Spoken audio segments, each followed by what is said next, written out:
Terima kasih atas kesempatannya. Bismillahirrahmanirrahim. Innal hamdalillah nahmaduhu wa nasta'inuhu wa nastaghfiruh wa na'udzu billahi min syururi anfusina wa sayyiati a'malina. May yahdihillah fahuwal muhtad wa may yudlil falan tajida lahu waliyyan mursyida. Asyhadu an la ilaha illallah wahdahu la syarika lah wa asyhadu anna Muhammadan abduhu wa rasuluh. Allahumma salli wa sallim ala nabiyyina Muhammadin wa ala alihi wa ashabihi wa man tabi'ahum bi ihsanin ila yaumiddin. Amma ba'du. Ma'asyiral muslimin, sidang salat Isya dan salat tarawih berjamaah ahli Masjid Al-Muhajirin yang insyaallah dirahmati Allah Subhanahu wa taala. Mari kita kembali memanjatkan puji dan syukur kehadirat Allah Subhanahu wa taala atas seluruh nikmat yang telah Allah Subhanahu wa taala anugerahkan kepada kita. Bil khusus Allah Subhanahu wa taala memberikan kesehatan, kekuatan baik jasmani maupun rohani, yaitu berupa iman dan Islam, sehingga Allah Subhanahu wa taala telah memudahkan kita sampai hari ini untuk menyambut berbagai macam perintah Allah, syariat Allah Subhanahu wa taala, terutama berkaitan dengan syariat-syariat Ramadan. Alhamdulillah Allah telah sampaikan kita di hari yang sekarang malam yang ke-22 ya Pak. Malam yang ke-22, artinya Allah Subhanahu wa taala memasukkan kita, telah memilih kita untuk bisa bertahan sampai hari ini. Mudah-mudahan semua ibadah yang telah kita tunaikan itu telah diterima di sisi Allah Subhanahu wa taala sebagai amalan sholihah dan dilipat gandakan pahalanya, dan mudah-mudahan Allah Subhanahu wa taala memberikan kekuatan kepada kita untuk bisa bertahan sampai akhir Ramadan ini. Ini penting, Pak, karena Ramadan ini taubahnya seperti sebagai sebuah ajang audisi gitu. Kita lihat audisi apapun ya di keduniaan itu, kalau di fase awal jumlahnya membludak ya. Seribuan orang antri, peserta arti untuk masuk dalam audisi itu.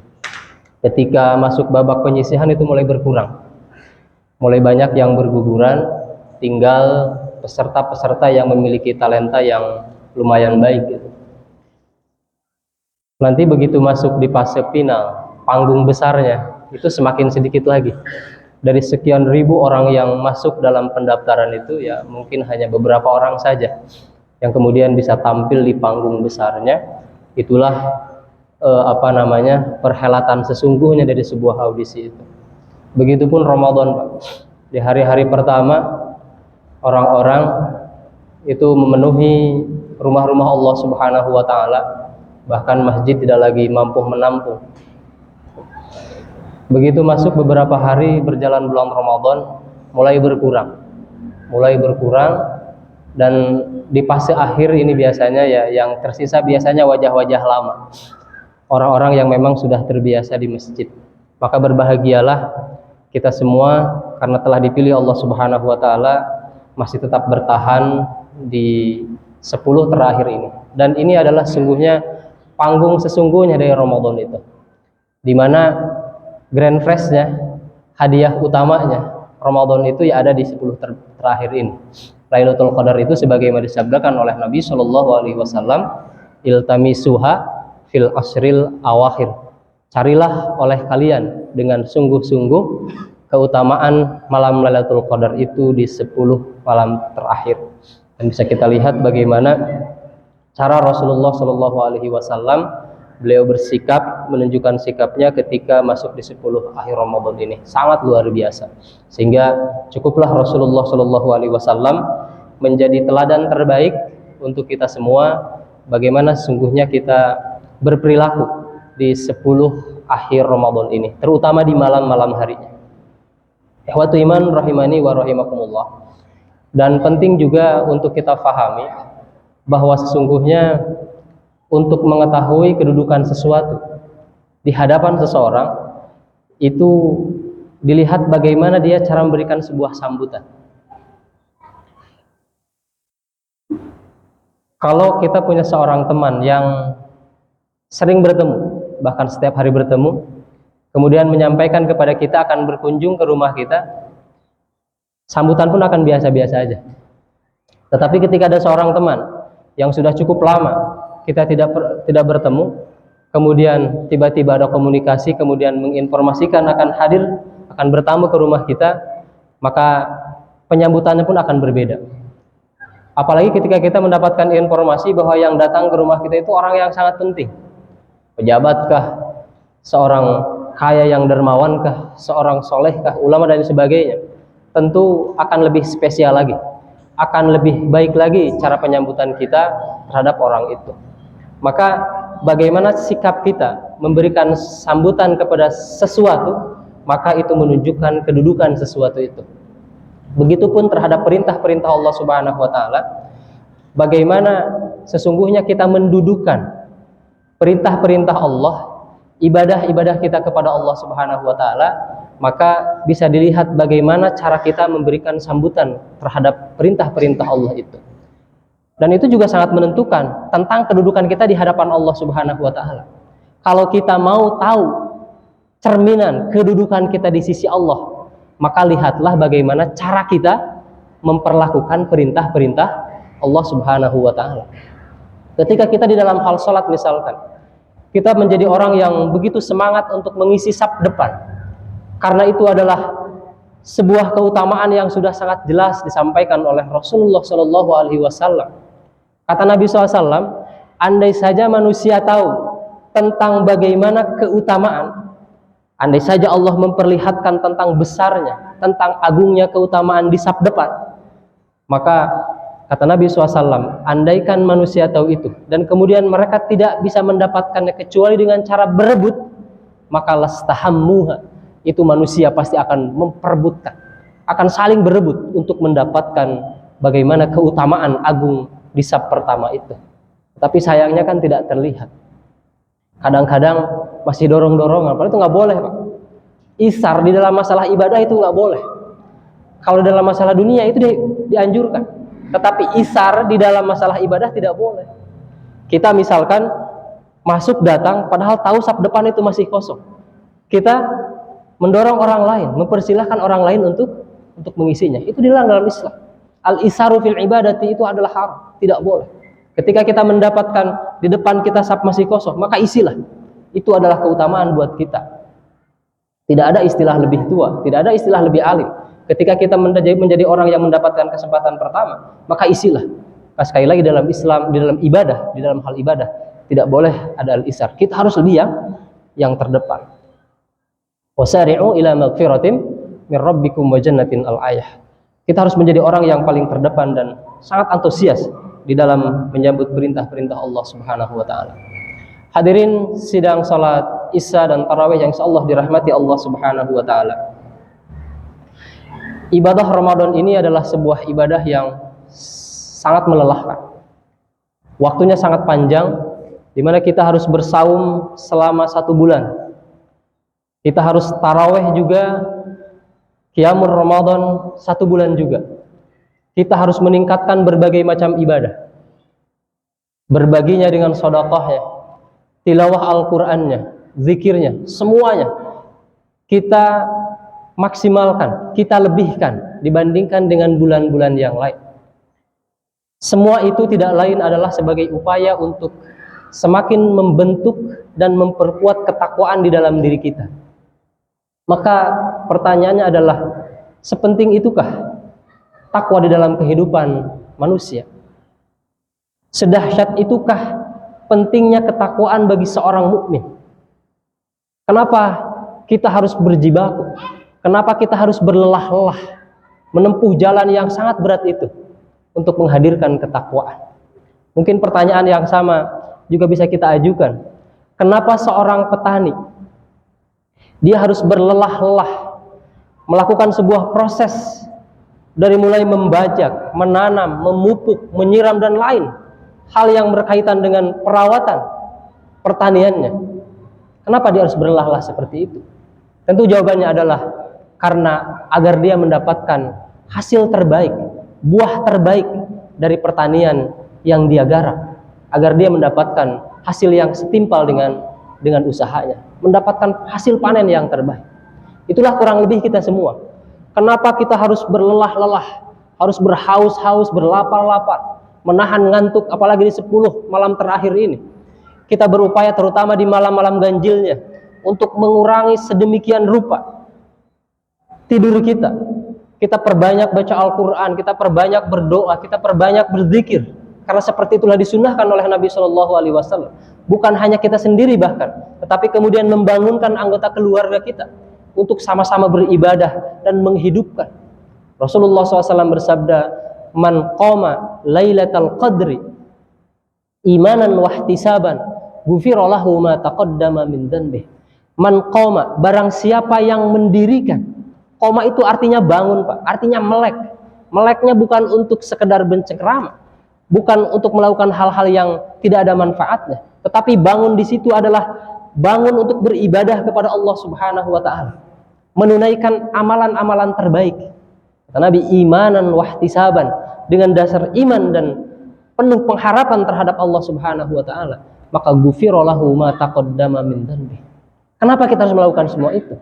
Jawabannya adalah agar kita diharapkan bisa memanen buah-buah ketakwaan itu. Jadi ketakwaan itu ibarat sebagai sebuah tanaman yang dia akan menghasilkan buah, dan buah-buah ketakwaan itu adalah sangatlah dibutuhkan oleh kita semua. Karena ketika seorang hamba dia tidak memiliki ketakwaan yang baik di dalam dirinya, dia akan kehilangan banyak hal di dalam hidupnya. Maka ma'asyiral muslimin, di kesempatan yang mulia ini saya ingin menyampaikan beberapa poin saja, karena sangat banyak kalau kita merujuk kepada Al-Quran, pada hadis-hadis Nabi Shallallahu Alaihi Wasallam yang sahih tentang bagaimana sesungguhnya buah-buah ketakwaan itu. Andai saja kita kehilangan tentang itu, maka kita kehilangan banyak hal kebaikan di dalam hidup kita. Ma'asyiral muslimin, saya ingin membacakan yang saya kutip dari sebuah risalah yang ditulis yang berjudul Littaqwa Samaratun Azimatun. Takwa itu memiliki buah-buah yang sangat agung. Ada belasan. Itu baru satu risalah. Kalau kita membaca risalah yang lain mungkin ada tambahan lagi. Ada banyak lagi buah-buah ketakwaan itu. Tapi kesempatannya mungkin tidak akan cukup di kultum yang memang waktunya tidak panjang ini. Yang pertama, di antara buah ketakwaan yang penting untuk dimiliki adalah qabulul amal. Kenapa kita harus membangun ketakwaan? Jawabannya adalah agar amal ibadah yang kita tunaikan itu diterima oleh Allah Subhanahu wa taala. Satu dalil yang diangkat tentang poin ini adalah firman Allah Subhanahu wa taala yang Allah sampaikan di dalam surat Al-Maidah, surat nomor 5, ayat 27, di mana Allah berkisah tentang dua anak Adam. A'udzubillahi minasyaitonir rajim. Watlu 'alaihim naba'a bani Adam bil haqqi idz qarraba qurbanan fatuqabbala min ahadihima wa lam yutaqabbal minal akhar. Qala la aqtulannak qala innama yataqabbalullahu minal muttaqin.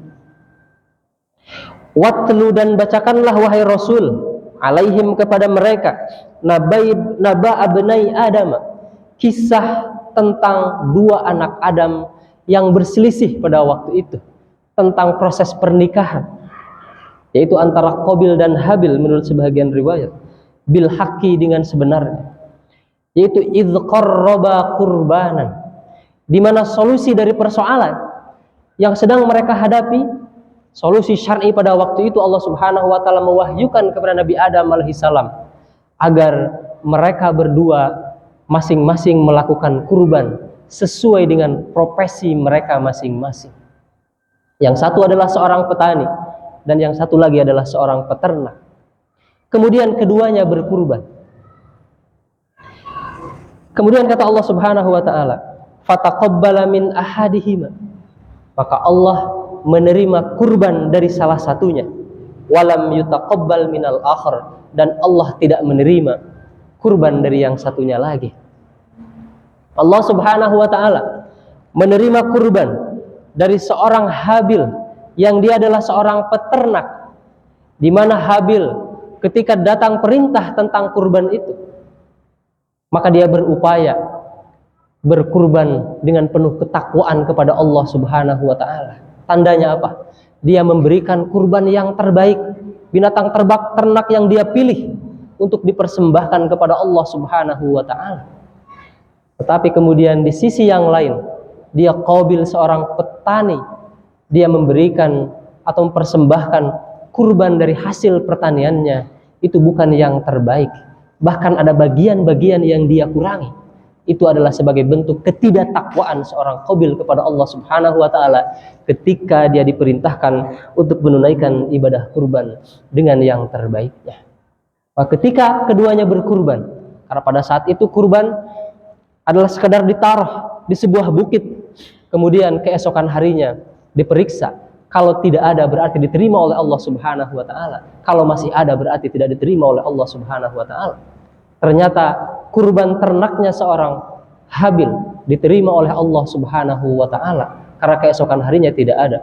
Tetapi kurban pertaniannya seorang Qabil tidak diterima oleh Allah Subhanahu wa taala. Akhirnya muncul kedengkian. Itu adalah sebagai buah ketidaktakwaan. Ketidaktakwaan itu memunculkan berbagai macam kemaksiatan berikutnya. Maka kata Allah Subhanahu wa taala, dan ini menjadi poinnya buat kita semua, innama yataqabbalullahu minal muttaqin, menggunakan adatul hasr, alat atau kata pembatasan. Allah Subhanahu wa taala tidak menerima amal ibadah, Allah tidak menerima kurban, Allah tidak menerima ketaatan apapun seorang hamba kecuali apabila ibadah dan ketakwaan itu dilandasi dengan ketakwaan. Begitu penting ketakwaan buat kita semua. Kenapa? Agar semua ibadah yang kita lakukan diterima oleh Allah Subhanahu wa taala. Bukankah penerimaan amal ibadah itu sangatlah penting? Jangankan sekelas kita, sekelas para nabi saja. Seorang Nabi Ibrahim alaihi salam, padahal beliau melakukan sebuah amal ibadah yang sangat besar dengan putranya, yaitu membangun Ka'bah pada waktu itu.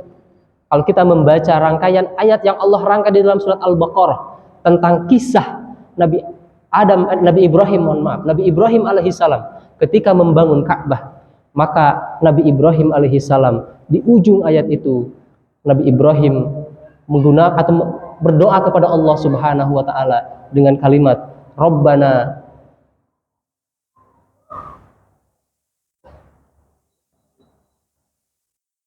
Rabbij'alni muslimaini laka wa min dzurriyyati Rabbana wa taqabbal. Di ujung ayat itu, mohon maaf saya lupa kalimat ayatnya, tetapi yang pasti Nabi Ibrahim alaihissalam di ujung ayat itu bermunajat kepada Allah Subhanahu wa taala agar Allah Subhanahu wa taala menerima amal beliau, yaitu amal membangun Ka'bah itu. Dan Nabi Shallallahu alaihi wasallam juga kepada kita semua mengajarkan sebuah kalimat doa di setiap subuh, selesai sholat subuh kita. Rasulullah Shallallahu alaihi wasallam mengajarkan kalimat doa, Allahumma inni as'aluka ilman nafi'a wa rizqan thayyiba wa amalan mutaqabbala. Ya Allah, aku memohon kepadamu ilmu yang bermanfaat, rizki yang baik, dan amal yang diterima. Kita tidak pernah tahu apakah amal kita diterima oleh Allah Subhanahu wa taala. Wabil khusus tentang saum, Rasulullah Shallallahu alaihi wasallam menyampaikan sabdanya, rubba shaimin atau kam min shaimin laisa lahu min siyamihi illal ju wal atas. Nabi menggunakan kata betapa banyak, rubba shaimin. Artinya apa? Di antara sekian banyak orang yang melaksanakan ibadah saum ini, bisa dikatakan hanya sedikit yang Allah Subhanahu wa taala terima. Banyak di antara mereka yang justru ibadah saumnya tidak diterima oleh Allah Subhanahu wa taala sebagai sebuah amal ibadah yang betul-betul memberikan manfaat kepada dirinya. Karena kata Nabi Shallallahu alaihi wasallam, tidak ada yang tersisa dari lelah ibadahnya kecuali hanya rasa haus dan lapar saja. Naudzubillahi min dzalik. Maka inilah poin yang pertama yang penting untuk kita perhatikan. Kita jangan pernah bosan untuk terus meningkatkan ibadah kita di Ramadan ini, karena sesungguhnya ketakwaan yang ingin kita bangun melalui ibadah-ibadah kita, sesungguhnya itu adalah satu hal yang sangat penting untuk kita miliki. Satu di antaranya adalah agar kita menjadi orang-orang, menjadi hamba yang setiap amalnya diterima oleh Allah Subhanahu wa ta'ala. Kemudian yang kedua, di antara sekian banyak buah-buah ketakwaan, yaitu Allah Subhanahu wa ta'ala akan memberikan furqan. Furqan itu adalah petunjuk dari Allah yang Allah masukkan ke dalam hati seorang hamba, sehingga hamba itu bisa membedakan antara kebenaran dan keburukan, sehingga hamba itu diberikan kemampuan oleh Allah Subhanahu wa ta'ala. Setelah dia memilih dan memilah antara kebaikan dan keburukan, kemampuan, ketika itu kebaikan, diberikan kemampuan untuk menjalankannya. Ketika dia tahu itulah sebagai sebuah keburukan, diberikan kemampuan Allah Subhanahu wa ta'ala untuk meninggalkannya.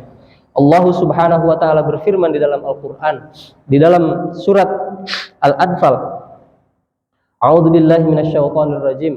Ya ayyuhalladzina amanu in tattaqullaha yaj'al lakum furqana wa yukaffir ankum sayyi'atikum wa yaghfir lakum wallahu dzul fadlil azim. Wahai orang-orang yang beriman,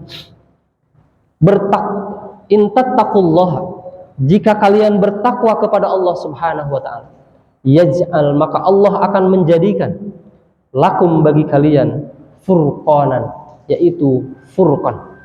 Allah Subhanahu wa ta'ala memberikan petunjuk ke dalam hatinya untuk membedakan dan juga untuk mengaplikasikan sebagaimana tuntutan perkara itu.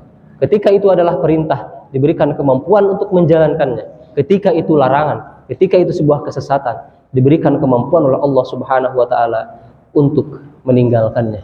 Ma'asyiral muslimin, sidang salat Isya dan salat tarawih yang selalu dirahmati Allah Subhanahu wa ta'ala. Ini barangkali hanya 2 poin saja dari sekian banyak buah-buah ketakwaan. Mudah-mudahan kita bisa mendapatkan di dalam risalah-risalah yang lain atau penyampaian-penyampaian mubaligh yang lain, yang mudah-mudahan apabila kita faham tentang pentingnya buah-buah ketakwaan bagi kita semua, ini akan membuat kita terus menjaga semangat kita semakin lebih baik lagi di dalam beribadah kepada Allah Subhanahu wa ta'ala.